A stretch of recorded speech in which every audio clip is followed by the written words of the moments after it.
Prepare yourself, guys. Well, this is Chris with Talking Through the Movies. This is your place for the latest in movie news, and we are going to go right into it because I'm joined with Ricky Buzz. We've had a little bit of a delay here, and so we pre-recorded this right now, so you're not really watching us live, though I will be displaying it live because I like to have these on our live feed and on our channel and everything. So hopefully we can get this going. But hey, how you doing, Ricky? Everything all good over there? You still with me? Yeah, I'm good. Yeah, I know. Sorry about the delays and everything, but let's get right into it because I'm excited about what you're about to tell us about your upcoming trip to go to the, what is it again? The Toronto, what is it? TIFF, but it's Toronto International Film Festival. Mm-hmm. This is where usually they promote a lot of international film festival or a lot of international movies. Mm-hmm. Usually these are the movies that will be playing at more during the fall award season, and these are mostly the movies that will be played at usually at the Oscars. Some of these will be nominated. Last year's was a Nora, which took home Best Actress, Best Picture. I think the year before that was one of the international movies that did win.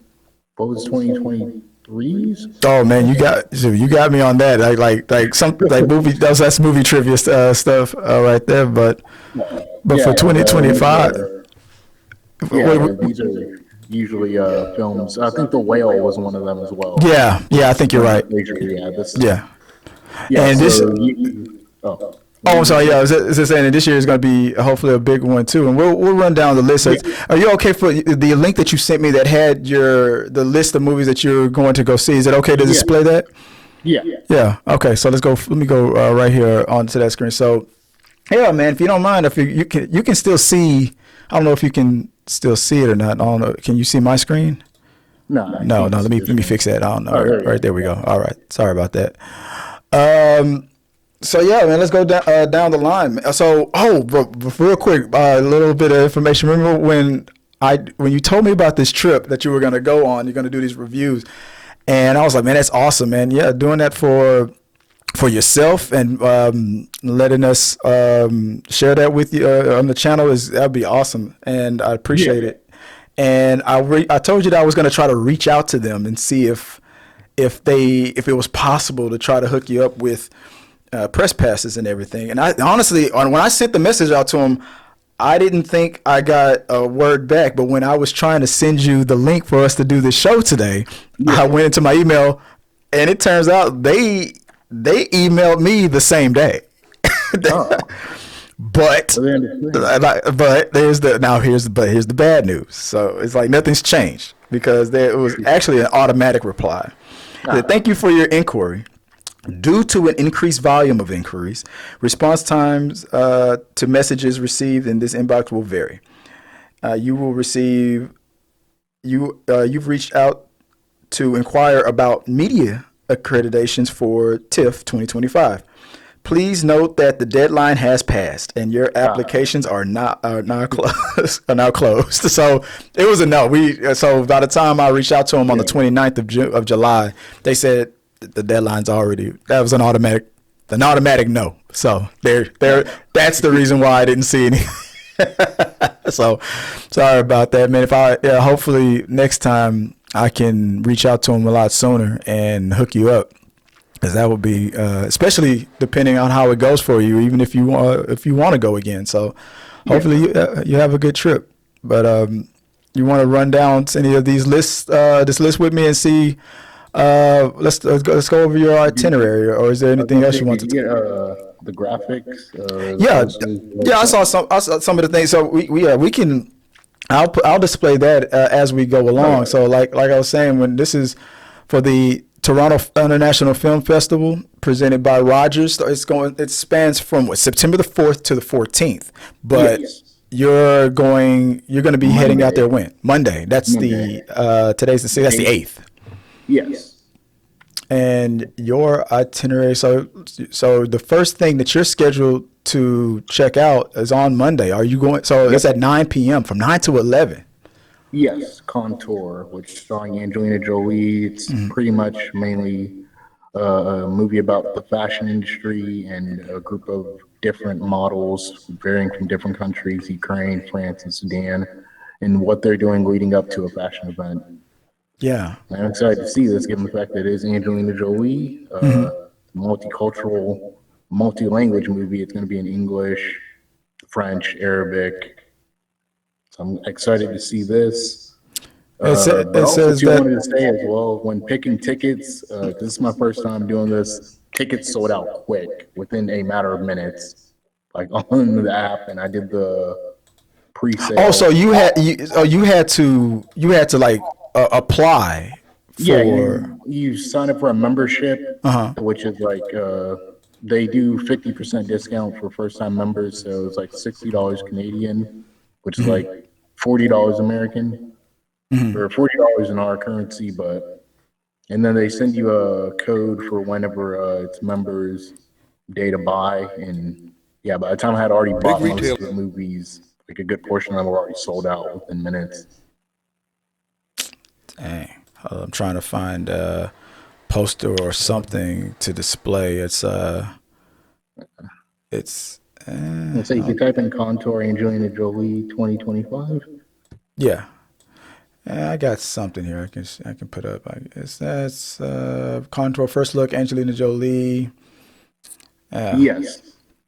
Yeah, we got it right there. So okay? So that's Contour. It says set in the Parisian fashion industry weaves multiple threads of women and girls from Ukraine, France, and Sudan in the lead up to a fashion show. Yeah, Angelina Jolie. This compelling new film from Alice Winocour. TIFF's 2022's Paris Memories. I guess she directed that movie too. So yeah, that's going to be on your day one. On day two, Yeah, I know yeah, on day two that's the one you're going to be really excited about. Tell us about. Day two. First film in the morning, Guillermo del Toro's Frankenstein, which is a pretty big deal given the fact that you have Robert Edgers, who just did Nosferatu, and he's going to be doing a werewolf movie. You also have a second Frankenstein movie coming out, I think, next year, directed by Maggie Gyllenhaal, Right. which is the Bride of Frankenstein. Yeah. I'm looking for that one. I'm curious about. But this is a Netflix produced Del Toro film, right? Yes, starring Oscar Isaac, Jacob Elordi, Mia Goth. I think William Dafoe's in it as well. This will be coming out to Netflix in November. I want to say I saw something that said the 12th. I'll double, but go. You can continue. I'll fact check. Just go ahead. But what's this one? How do you feel about this one? What are you looking forward to? I'm pretty excited for this to see Del Toro's interpretation on Frankenstein, as well as the performances. It's going to be, I think, 2 hours and 30 minutes. Supposedly so usually they give like a 30-minute block after in case the director or any of the cast members want to do a Q&A. So I'm excited mainly for that, to see what their thoughts are on this, what they think about it, like the whole process of making it. Because, yeah, it's pretty good. And it seems like we're pretty much getting a retelling of these classic stories. The monster versus. And then Del Toro's tackling it, and then Gyllenhaal's tackling it as well from a female perspective with the Bride of Frankenstein. So, yeah, I can't wait to find out, see what's going on with that. Netflix's Frankenstein. Let me see if it will have a limited theatrical release before hitting in November. I think It says an initial release was August 30th. And I thought I saw something that said that that was changing to December for Netflix, but I'm not sure. I'm probably wrong about that. I might be thinking about something else. But November sounds about right. And I think it's a limited release, because just like another film that's on your list, it's they probably want to try to go for Oscar qualifications, right? Yeah, and also they just did that with K-pop Demon Hunter, like doing the sing along in theaters. And I'm curious about that. Does that sing along one? Will that count? Because that's the single. I mean, well, I guess they are playing the whole movie, so I guess that does. It does count. But I mean, I know off track real quick, but do you see like best animation nominations coming out for that one? So far, what have we had this year in terms of animation? I would say probably best original songs. I can see. So music wise, I have to say yes. I agree. Between that and Sinners, I think it might be tight for best song. But ooh, okay. So here we go. All right, I'm gonna do a little sidebar real fast. Let's talk about that for just a quick second. Movie fans, young movie fans is who I'm talking to. Look, because I already can see the writing on the wall. Ricky just painted a very solid scenario that I already know is going to make my head explode when this all plays out, because we both know what's about to happen. If what Ricky just said comes true, this is exactly what's going to happen. Even though any other movie, like Sinners, for example, let's say it's good. Let's say the top two contenders is Sinners soundtrack and K-pop Demon Hunter. And if every person in the world, like especially with a music background, just the impact and all that good stuff, culturally, whatever you want to say, what those songs did, for the blues and all that stuff, it won't matter. It won't even matter. And there will be a whole bunch of little kids who hadn't even seen Sinners because they're not old enough to see Sinners, who will know for their fact in their heart that if K-pop Demon Hunter doesn't win for those songs, because they were the most played on the radio and all that stuff, and all that crap, whatever people always say. It's because for us movie fans, we do it all the time. When Transformers technically should have won Best Picture every year because all those movies made $1 billion, right? No, that's not how it worked. But what do you think? Am I wrong about it? Well, technically, then one of the Endgame should have won. Right. Exactly. But we know exactly what's going to happen. Those kids are going to lose their freaking minds when and if K-pop Demon Hunter loses, especially if it loses to Sinners. Then, oh man, I'm sorry to say, I hate to be this guy. But you already know the racism is going to come out too. And these are going to be the same kids who were on the trend when Sinners first came out. Like, ooh, yeah, it was the great. And anybody who hates on it, y'all are just haters, and Sinners is the best, and da da da da da. But the second K-pop Demon Hunter loses, oh man, they're gonna talk. They're gonna start talking shit. Those same supporters. I'm sorry, but I got sidetracked. Okay, so next up on your itinerary, that's Tuesday, but that's on the same day. So you have a heavy day. That's Frankenstein is at the end of your day. At the beginning. No, it's at the beginning. It says, I'm sorry, 11 a.m. That's the first thing you're gonna see. I'm sorry, that's the beginning of your day. My bad. I thought that was p.m. And after that, you're gonna have an hour break. An hour break. I'm sorry, I've switched to get all that. Okay, so how do you want to do this though? Are you going to, in that hour break, are you going to try to like write a blurb or something real fast, or? Yeah, I'll probably just do a quick little like my thoughts, recaps, and reaction before I do like a full review. Like, are you going to do it on? Are you going to do it on video? Are you going to do it on for the blog and writing? Both? How are you going to handle it? I'll do both. I'll do like a video out of like my out of theater reactions upon seeing it. To save time, just to help you out, this would help if you want. I can do the same thing. I think we've done this before. You can just do it verbally, and then I can just transcript you and then just quote you for the written part. So you don't have to. I mean, obviously, I know you're quick witted on as far as like Twitter and all that stuff. So however you want to do it is on you. And if and let me know anything I can send your way or help you out with while you're there too. I got you. So because you're gonna have an hour break between Frankenstein to I Swear. Now, what's I? It says.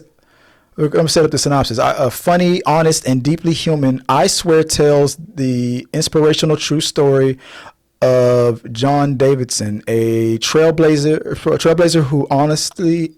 whose honesty and humor helped the world better understand what it means to live with Tourette's syndrome.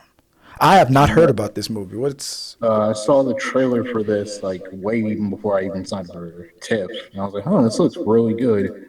He's the first, I want to say, first person in the UK to bring awareness to the Tourette's syndrome because he ended up suffering from it as a child, and it's a very heartfelt story. It's a very emotional story. Even from the trailer, you do feel like something your heartstrings getting pulled. So it's one film I'm particularly excited to see. okay, okay. And right after that, immediately, okay, that's a 2 hour block, and you're gonna have another hour 30 minutes of rest till you see Eternal Return. Eternal Return, visually innovative and intoxicatingly romance. This fantasy drama from writer director Yaniv Raz. Let's see, stars Naomi Scott, Kit Harington, and Simon Cowell as an adventurous trio journeying back through time in search of the power to love again. This is a romance, huh? Yes, this was my backup because originally in this slot I had Smash Machine with The Rock scheduled, but again, tickets sold out. Ooh, man, I'm hearing so the Smash Machine is what. Did you hear that they are saying that this might be Oscar time, at least nomination for The Rock? Yeah. Wow. But I Like mean, so far, that's what we've heard. We've also heard about Sydney Sweeney with her Christy Martin movie, yeah, and we'll get into her that one. boxing film like that. That it's really good. So that's why I'm. Again, they didn't have any screenings midweek. I think it's only just from Thursday to now that they're only doing it. So, but yeah, I originally had Smashing Machine scheduled, but it was already sold out, so I chose this as a backup. And I was like, oh, Yeah. Scott, she just did Smile 2 and Kit Harington. People know him from Game of Thrones. So, and then Simon Cowell. That's really. But hey, man, you can't go wrong with right now with Naomi Scott. Right now, I mean, people.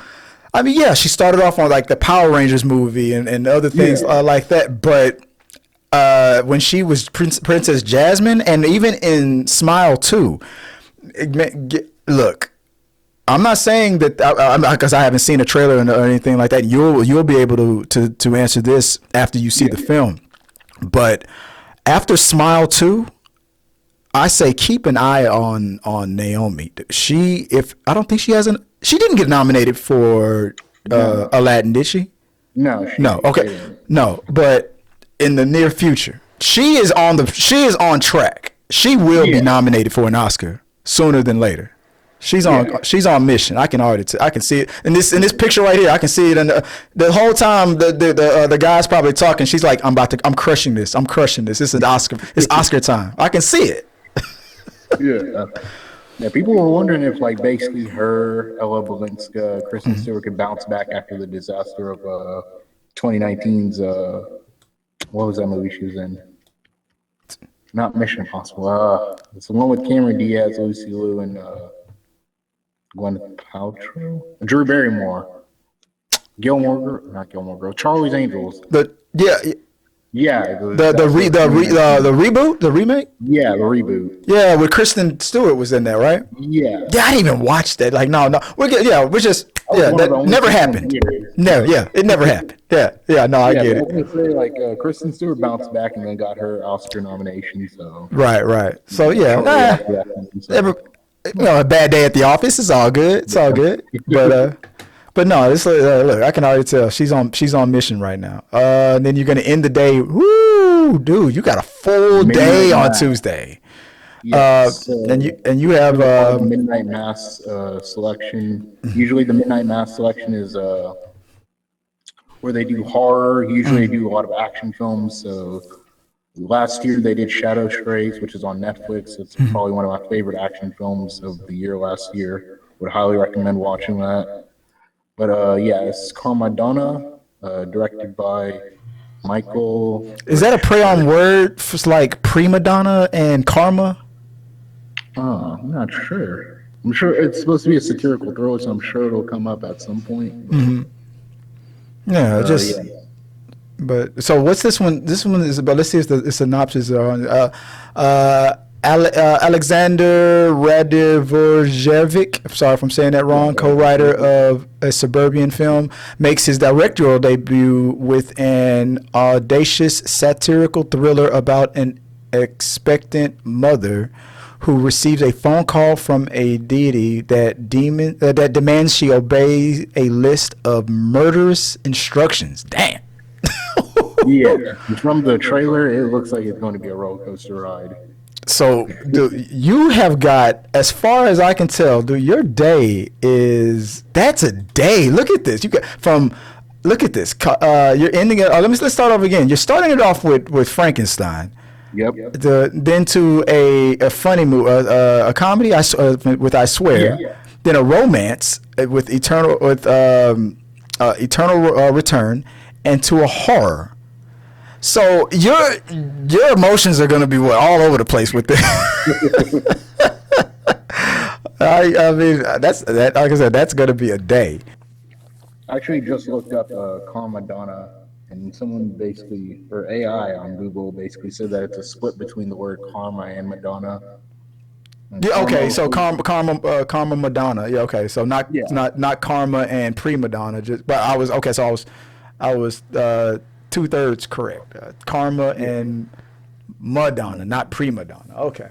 yeah. Unless they would have called it pre-karma Madonna. That would have been cool.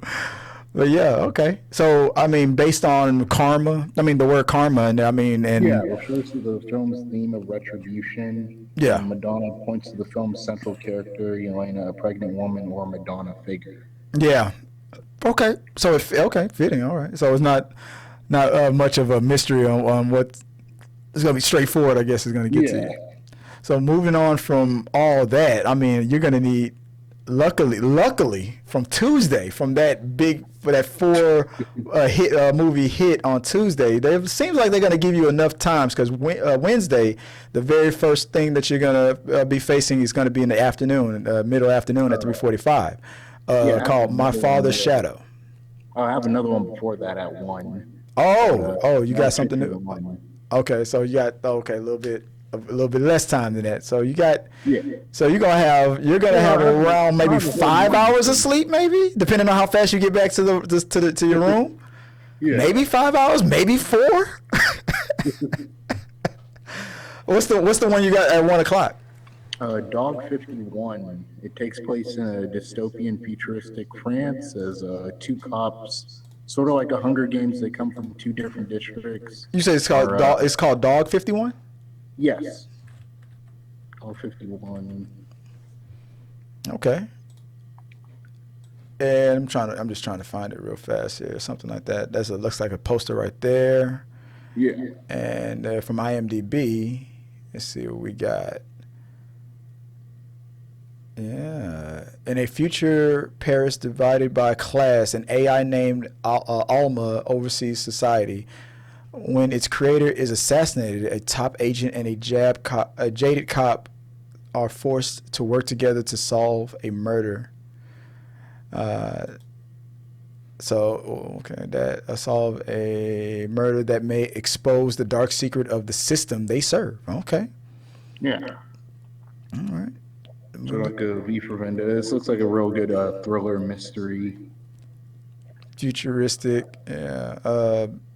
The discussion about AI. Okay. Yeah. Okay. There you go. And then at 3:00, so that's at 1. So at 3:00, 3:45, then you have a little bit of time to get to My Father's Shadow, winner of the Carama d'Or special mentions at Cannes. My Father's Shadow is a stunning debut set in 1993 Lagos, a lyrical, emotional, resonant story of 2 brothers reconnecting with their distant father over a single transformative day. Yeah. Let's see. Does this take me? Oh, okay. Man, I could have been clicking on the damn thing this whole time. Yeah. I'm like struggling to find images, and now I could have been clicking on the damn thing. Akinola Davis Jr. Is that the director, or is that who's starring in it? That's the director. Okay. All right. The star of it is Sophie Disseru, who's in Garth Evans' Gangs of London. Dang. Okay. All right. Let me go back. All right. And then after that, you have World premiere. well, you got a little time to rest after that because that's a gap. Yeah. That's a little gap between 5 and 9:30 p.m. on Wednesday, where you got Project Y. Yes, South Korean crime drama about two women basically looking to rob a casino and form a better life for themselves. So a bit of like a Ocean's 11, but pretty much just Ocean's 2, two people Yeah. basically trying to steal from the mafia in Korea and form a good life for themselves. This one, this is a premiere, so I think the cast and the director should be there. Tickets for this were ranging anywhere from like $63 Canadian to like $125 Canadian. Let me ask you a question, because I'm curious about this. Have they? I'm sure they've mentioned, or maybe not, because if it sounds like if you're paying, if you're not going as a member of the press, but even though you are technically linked to a media outlet, and you're paying for these seats, are you under an embargo as far as your reviews? I don't think so. And I wouldn't think so either, especially if you have to pay. Yes, but if you're, they also have the general open sale for like the general public, right? You can also attend the same screening, so right. Embargo. So you're free and clear to give a full review. Yeah. Yeah. Okay. No restrictions on that. Because if we, let's say for example, if we would have gotten you approved for press credentials, then because it would be a free ticket for some of these films, there would have been a chance that they would have been like, okay, but don't give your review until November or whatever. But you're good. Like I said, anything I can do for T3 to sponsor anything, I mean, let me know. We'll talk about that after. But let's see. What's your next one? That was Project Y. Yes. At 9:30. That ends your day for Wednesday.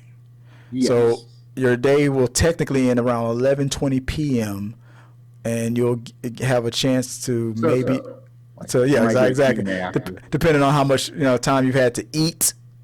Get some energy, get to your room and rest up. Maybe if you post something, wow. And then your day begins on Thursday. When is your last day again? Friday. Woo! So you do Monday to Friday. Okay, boy, dude. Wow. Okay. Thursday. It seems that your day starts at. You might have about, unless this is wrong, unless it's been updated since, your day starts at 2:30? Yes. With Wake Up Dead Man. This is the one I'm excited for you for. 3. Knives Out 3. Wake Up Dead Man. And let's get into this one. This is the one that I am so jealous for on this one. This is the one. What are you looking forward to on this one? The cast and how they gel together. Mila Kunis, Kaitlin Spaney from Alien Romulus, Josh Brolin, Josh O'Connor, Glenn Close from that one horror movie by Lee Daniels on Netflix. No, man, give me Glenn Close from Indecent. What is that? What was that Michael Douglas movie? Glenn Close, the rabbit that she boiled. What's the movie? Fatal Attraction. That's the good. You gotta put respect on her name. I will not be ignored. It's got to be one of the scariest lines from a jaded woman, a heartbroken jaded woman in a movie. But yeah, Glenn Close, Josh Brolin. Yeah. The thing I love about the who else? Kerry Washington. Oh. Awful. The thing I love about that is Kerry Washington. I was trying to figure out who that was. I purposely didn't really look into the cast much because I love their casting so much. that this time for the third one, I didn't. I'm purposely not looking at trailers or anything. I'm not looking at much. But you with Glenn Close, Josh Brolin, Kerry Watt, right there. The casting is always top shelf. So, what do we know about the premise of this movie, and what are you looking forward to? So far from what I've read is that this takes place at a church, and basically they're trying to find I guess basically Daniel Craig's character is going there for a crime scene and basically investigating the town. His character's name is DeBlanc, right, or something like that. Yeah. He's gonna investigate the whole town. Yeah, like he's gonna investigate the church, local cop. He's gonna investigate different people as to what happened. It's like his most dangerous case yet. Jeez. And so far, I always did wonder why they didn't bring back Lakeith Stanfield and the other officer, but I guess it's because in the first one they're more. No, I guess it's in a different city, it's in a different area, you know. So it's not really connected. That would be a funny thing if all these crimes were kind of close to the same area, or if Lakeith's character was called in just for something. I don't know. That you're right. That was kind of a standout kind of performance from that first movie. That I agree. I wish at least he would return. But who knows? Maybe there's a surprise. Maybe he might in this one. I doubt it, but we'll see. That one is the one I'm most looking forward to. Your opinion, your thoughts, your review I'm on also that excited one. to see like what cameos happen because they did that in the second one where they're in like a weight room and then they're in a weight room and Serena Williams is there, like her hologram's there. This just pops up, yeah. Yeah, but then she's interacting with them like, hey, are y'all gonna like do a lesson? Like, oh no, sorry, ma'am. Oh well, I don't care. I'll still get paid. Yeah, exactly. Yeah. I was like, what? Either way, yeah. So the cameos, Netflix, that deal that they have with this Knives Out franchise is odd. It's like another limited release with the lesson that we're learning from what happened with Sony and Netflix, and now Netflix and this franchise. It's like you would think after all these years where it's been proven that it's better that whatever they predicted or they assumed was going to happen during the pandemic, that the film industry was dead, they were wrong. And they are just losing so much money by not doing a traditional release. But for some reason, eventually he'll be correct. Their position on it's all going to be streaming at homes no matter what. The theater will eventually die. But for all case and purposes, we may be talking another 20 to 25 years before that shift really takes effect. And then even if it does get close, then a nostalgia, for all we know, a movement to force us to stop being homebodies and get us out could happen again. And I mean, after the pandemic ended, people were really thirsty to get their asses out and doing something. So especially theaters are re-showing classic movies. They're doing Jaws 50th anniversary. They're doing Teenage Mutant Ninja Turtles. Mm-hmm. Theatrical experience isn't dead. And I would say I remember them saying they were going to try and renovate a lot of the theaters to include like game areas, bowling. So obviously they do want to make it a multi thing. That way, if people don't want to watch a movie and they want to be on their phone, they can go do bowling. They can go to a restaurant because they have some of those here in the DFW area where you're like they're multi things. Like there's a restaurant, there's bowling alley, there's a game area. So it's just more or less, I guess, about pricing it like appropriately that is fair for everybody to use. But yeah, I don't see the theatrical experience dying just yet, especially given the fact Sinners, IMAX. Right. The IMAX tickets ain't cheap, but those are getting sold out for Sinners. So. And straight up, you're right. I mean, hey, but hell, they'll figure it out. Either they'll eventually be proven right, or they'll go they'll get their heads out of their asses and start putting more of their movies in theaters, especially good ones like Knives Out that deserve more of a traditional release. Your day ends. It looks like. That's Thursday. Is Thursday? It says Thursday is your last thing on this, unless there's more that I don't see that's happening on Friday. But their last movie on Thursday, at least, is 7:30. It's Renoir. Yeah, Renoir.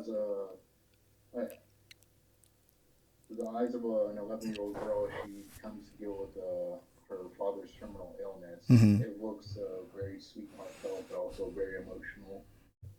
As well as the fact that it looks like that 11-year-old kid's basically going to carry the film. Mm-hmm. What is it based out of? Or what country is it based out of? Japan. Okay. Yeah, so it's Japan. I was going to say it's going to be a bit.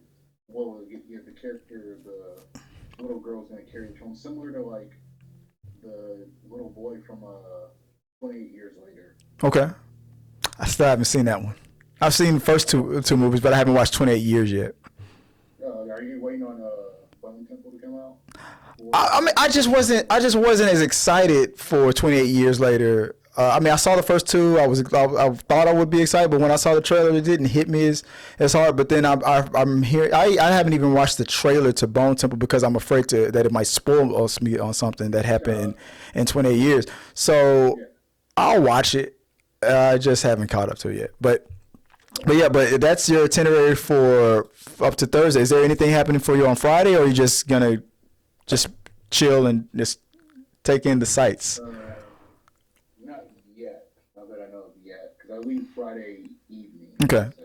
Yeah, go out. Yeah, man. You catch up with you can post real quick, and then you can go see the sights, man. Go experience it as best you can, man. Yeah, I was gonna say pretty much all the movies I have are from pretty much all over the world: Japan, Serbia, England, Nigeria, UK, America, France.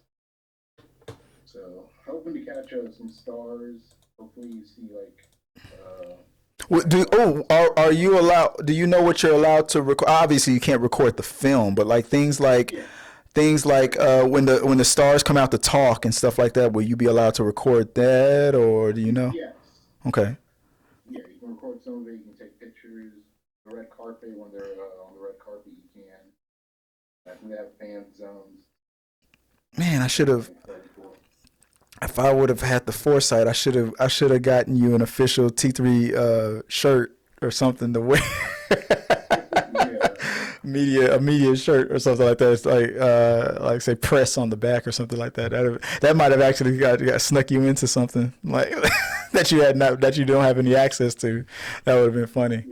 But other stars are supposed to be there throughout the week as well. They also have in discussions with directors and actors. So they have Ryan Reynolds this year, The Rock, Nia DaCosta, and Tessa Thompson.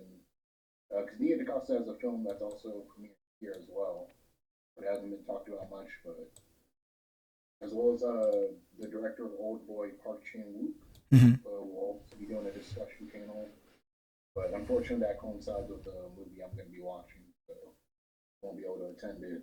Okay. But yeah, I'm looking forward to it. Yeah, as much footage as you can get and everything like that. Yeah, I'll help you with the presenting and posting and getting that out there, man. That would be amazing. That's a good time. I've never been to Canada. I've been all over the world. I've been in Mexico. I've been in a lot of the different countries, but Canada is one country I haven't gone to yet. But yeah, it'll be good to get out of Texas. Yeah, we get out of the Texas heat. I've already checked. It's like the highest it goes up there is like 71. Dang. Just man, but hey, at least you're not going during like the deep winters, So No. So you're in that good cushion summer weather time, so that's pretty good. Yeah. But guys, let us know what you guys think, man. So Toronto International Film Festival is coming up. Ricky Buzz here is going to be covering it and giving us his reviews for these films that he will be screening and presenting it to you right here. And we look forward to it. All right, let's move on real fast to the next part of the show. We said that I told you before the show started that there's some new like segments and things that I do now for T3 Media's I'm sorry, for Talking Through the Movies, and it's a segment that I haven't done in a while, but I'm bringing it back. It's we're gonna do a new one. This is a new one. It's called Set the Scene. So Set the Scene. It's just basically what a name that I've given to what I do every day. I always randomly think of a movie scene, no matter where. I could be at work, I could be talking to family or whatever, and I'm like, this reminds me of that movie, and I just start going off, right? So to set the scene on it, here's mine. Here's a scene from a movie that I think about all the time, and I think is one of the most underrated scenes in this film. It's okay. So with all the epic things that we saw in the movie Django Unchained, starring Jamie Foxx, you'll get the kill scenes and stuff, or the funny things that Jamie Foxx did, or maybe that epic moment with Leonardo DiCaprio or Samuel L. Jackson. But my scene that I love is with Big Daddy. When Django first comes to that plantation, he's riding on the horse, and Big Daddy is trying to explain to his the servants and the other slaves how they are to address, respect, and treat Django being a free slave, and that's the reason. So he's explaining to her, I want you, don't treat him like any old other Negro. I want you to treat him, and he's trying to remember a good way of how to explain it to his girls without really giving this slave too much status. He was like, you can see the struggle in him. And when she goes, so you want us to treat him like white folks? He immediately straightens up. Nope. No. Because like that, we know that's not going. No, it was just the way he went for, like because he came off as this carefree love, and what it was mostly just women slaves out there, so what he was really about, or mostly about on his plantation. But you know what I think? I think the way he said no was also because that was a threat to what he has going on with his girls. Because if you can treat him like white folk, that means he would have free range to do whatever he want with them women, and he ain't having that. He ain't gonna have nobody looking at or touching his girls the way he wants to probably look at and touch his girls, because he's Big Daddy on his plantation. But the way he looked at her is no. That to me, that said a lot about him. And he's like, treat him like Jimmy. That's what I think what they said. What do you think about it? Do you remember that scene in that movie? Yeah, because he kept explaining. He's like, oh, treat him like he's an inside slave? He's like, no. Treat him like my favorite field slave or something. Like, I don't know. Treat him like my favorite dog or something. I don't know. Yeah. I don't know what the comparison was to whoever this Jimmy person was, but it seemed like whoever Jimmy was, he must be living good because they treated him all right afterwards. But that's my scene. So, all right, set the scene. What's a movie right now that pops into your head right now? Inglourious Basterds, another Tarantino film. I thought you said yours was Godfather. Yeah, that's what you know. Oh, what you got? What happened in Inglourious Basterds? What you got? It's the scene when they're trying to infiltrate the German bar, and having the discussion, and basically everything seems to be going well until Michael Fassbender slips up and says 3 glasses of beer. And the way he holds his fingers up. Yep, the way he holds his finger up. And that person knew exactly what was going on. Yep. Yeah. He said, I can tell by your ear that where do you say you're from? Oh, I'm from the north. Really? From the north of Germany? So I have family up there, and they don't sound like that. Or no. The officer hears his voice, comes over. He's like, oh, where'd you say you're from? The north? He's like, oh, okay. Here, order us some beers. Can I have 3? And then immediately that gives it away. Well, I forgot, what was the giveaway again? Was it because he didn't use his thumb? Yep, because he didn't use his thumb. how you do 3 in Germany. And he said 3, which is how they do it in England. Or in America, really, yeah. Yeah, in America as well. We use our in America. Everywhere else, we use our thumb last. Yeah. But so immediately he knew. He was like, "Nah, you ain't from no Germany." Yeah. Yeah. Oh yeah, I remember. Yeah, that's the that's built in that scene. That's an underrated scene right there because it showed how smart he was and how attention to detail. He could just pick it. As well as the tension building, you got them trying to infiltrate. You have a group of German soldiers over there. You got this dude who's come in, and now he basically knows you're not who you say you are. Mm-hmm. That's a good one. So we got those 2 Quentin movies. We got Django, Django Unchained, and Glorious Bastards. Two Quentin Tarantino movies that are epic. Now, moving on to something, a new segment. No, not even a new segment. This is an old segment. We haven't done this in a long time. Grade A B movie. So if there's a B movie out there, and what constitutes those low budget movies or whatever, those cult classics that pop up in your head every now and then, what would be? Let me start with you. What's your grade A B movie? A B movie that you consider quality. What's your one of your favorite grade A B movies? The Story of Ricky from Japan. Yes, this one. But why? And what is this one about? Why is this one your grade A? Martial artist is sent to prison for assaulting a gangster, and comes to find out that the prison is run by a maniac who controls a group of dangerous goons, and him basically trying to overcome the prison and get out of whatever challenges he faces. It has a lot of cheesy B humor. It almost plays kind of similar to like a horror film, but more comedic, more like action based. So there's a lot of people exploding randomly. It feels almost like a parody of like martial arts films at the time, but just in a funny, like R-rated, gory way. This is based off a manga, I think, from Japan, but adapted by the Chinese film company. Okay. Directed by Lam Nai Chao. Ricky O, The Story of Ricky. I mean, I'm sure you're a little biased because of the name, but I get it. My grade A B movie from 1987, The Barbarians. It's an old school one, man. Those twins names again. I'm looking them up right now. Peter Paul and David Paul.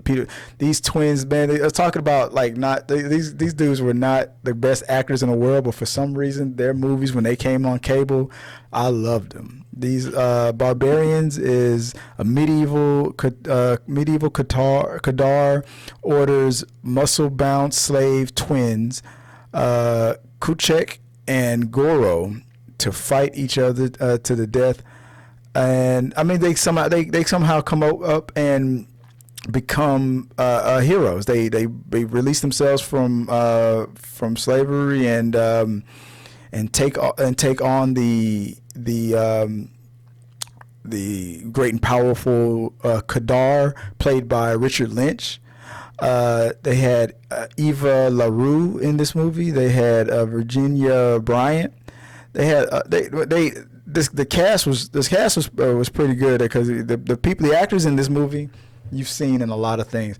But the reason why I consider it a grade A B movie, because it's bad. It's a very cheesy bad. But with the low budget that this movie had, the money that they had and what it was trying to do, some of the practical effects that in this movie was up there, and I can't explain it. It was complete cheesy and whatnot, low budget, but somehow, some way, with the pocket change that they had to make this film, they pulled off some magic that was kind of impressive. And another thing that I respect about this movie is they had the lead lady played by Eva LaRue, and I heard there was a controversy that they wanted a more popular white girl or whatever to play the character because she's a woman of color, and the stars they were like, no, she's the perfect one for this role, and if she's not gonna, we're not doing it. And it hinged on them, the twins, and they were like, no, she's got the part, and if y'all gonna kick her out based on that crap, then we're not doing it. So they had to give, and the movie was great. The movie was amazing. So you had your lead girl as a black girl in it, and which was not that common. I mean, for a movie like this where your lead men are white males, but it worked. And the reason why this I'll kind of blend this in to set the scene too. There's a scene in this because they were looking for. There was like a magical sorceress that was like helping the twins out, the barbarians out on their journey. But when she died, there was a chance to have a new sorceress to come up, but they needed virgins from the village, and they had to gather all the virgins. Only a virgin can become the new sorceress, and they brought these two girls in, and the leader of the tribe was like, only two? He was talking about them being virgins, like. Only two, and then there was this little person that was also in the tribe. He was like the comic relief, and he was making fun of the tribe leader. So he was like, "Only two?" And then the little guy was like, "Only two," like mocking him. And like, and you look at the little person like his head would turn to him like, "Shut the fuck up," and he'd be like, "Only two in the whole tribe," and the other guy would be like, "In the whole tribe," and he'd be like, "Shut the fuck up." And I don't know why, it was just a stupid little scene where this little guy was just making fun of the village leader, where he was making fun of the fact that they only had two virgins out of in the whole tribe. But anyway, yeah, I mean that movie. I mean, it had some great action. It had some great practical effects. Barbarians, man. If you haven't had a chance to see 1987 cult classic, The Barbarians, check it out. It's not bad. It's pretty good. It's pretty funny, action packed. What would you think of if Hollywood went back and like they grabbed certain movies, like certain B movies, and remade them? Because I recently just watched The Toxic Avenger. The original Toxic Avenger or the new one? The new one. I've seen the original. I want to watch the new one just to compare it. I haven't watched the old ones in a while. There's some scenes from the old Toxic Avengers that I remember watching as a kid, but I haven't watched the Toxic Avenger in so long. I got to go back and watch them. I think I'm going to watch the old ones again before I watch the new one. But I like to get your thoughts on Toxic. I don't know if you already done a review, but I want to get your thoughts on that when we have more time later on. But yeah, I think that was that was all we had on this. And since this is pre-recorded, we don't have anybody to talk to as far as like chats and everything like that, so we can close it out. But yeah, there you guys have it, guys. I'm gonna get to it and put this together. Good luck with everything that's going on with you out there in Canada and on your trip. Before we close it out, you want to just remind everybody again what to expect and what you're about to be doing and where people can find you online?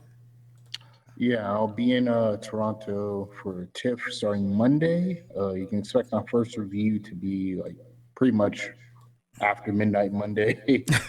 So pretty much all throughout the week. You can check it out on Twitter, and you can see my recaps here. Some of them will be posted here on T3Media Studios, as well as check out my Instagram just to see me vlogging out in Canada, around the fan zone, showing you what some of the fan zones look like, what some of the stuff looks like, the red carpets with celebrities, as well as a lot of Q&A stuff if they do have them available.